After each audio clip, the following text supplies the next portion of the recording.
TNI Angkatan Udara memiliki pasukan elit yang disegani oleh dunia, yang disebut dengan Korps Pasukan Gerak Cepat atau Kopasgat. Bahkan, Panglima NATO menilai Kopasgat patut untuk diwaspadai. Korps Pasukan Khas atau Kopaskas TNI Angkatan Udara resmi berganti nama menjadi Kopasgat pada Januari 2022 lalu. Perubahan nama Satuan Elit TNI Angkatan Udara ini tertuang dalam surat keputusan Panglima TNI Jenderal TNI Andika Perkasa dalam nomor Kep/66/1/2022.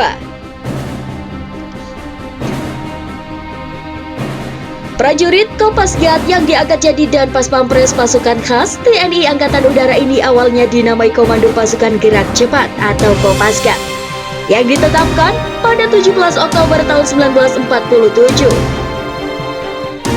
Dalam perjalanannya, Kopasgat kemudian berubah nama menjadi Kopaskas, hingga akhirnya kembali lagi menjadi Kopasgat. Kopasgat ini berawal ketika Gubernur Kalimantan Pangeran Muhammad Nur meminta kepada AURI agar mengirimkan pasukan payung ke Kalimantan untuk membentuk dan menyusun gerilyawan, membantu perjuangan rakyat di Kalimantan. Atas inisiatif Komodur Suryadi Suryadharma, kemudian dipilih 12 putra asli Kalimantan dan 2 orang PHB AURI untuk melakukan penerjunan. Nah, sebelum lanjut videonya, Mimin ingetin dulu buat klik tombol like dan subscribe-nya dulu ya. Dan jangan lupa aktifkan tombol lonceng notifikasinya. Pada tanggal 17 Oktober 1947, sebanyak 13 orang berhasil diterjunkan di Sambi, Kota Waringin Barat, Kalimantan Tengah. Mereka diterjunkan dari pesawat C-47 Dakota RI-002 yang diterbangkan oleh Bob Freiberg, berkebangsaan Amerika sekaligus sebagai pemilik pesawat. Ini adalah operasi lintas udara pertama dalam sejarah Indonesia.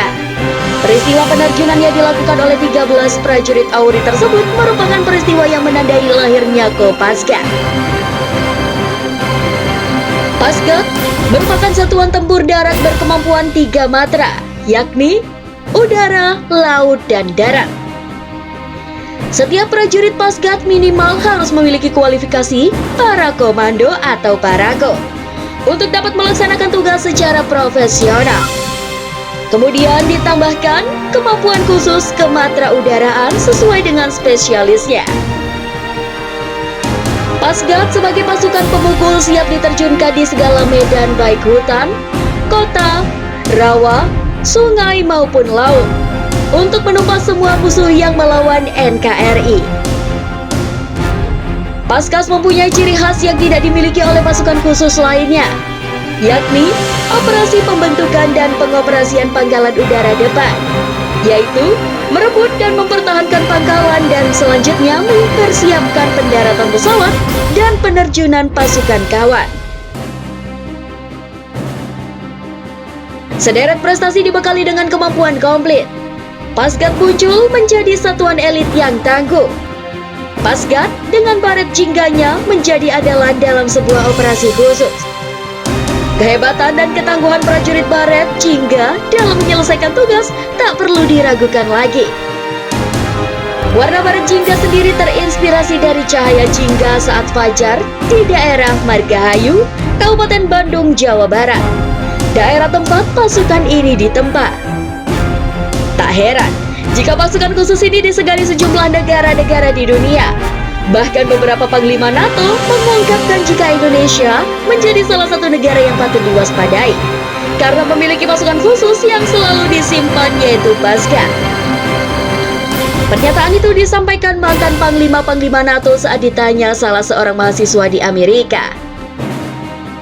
Nah, bukti jika Pasgat merupakan pasukan khusus yang disegani dapat dirasakan saat insiden di Bandara Komoro jelang lepasnya Provinsi Timur Timur atau Timtim.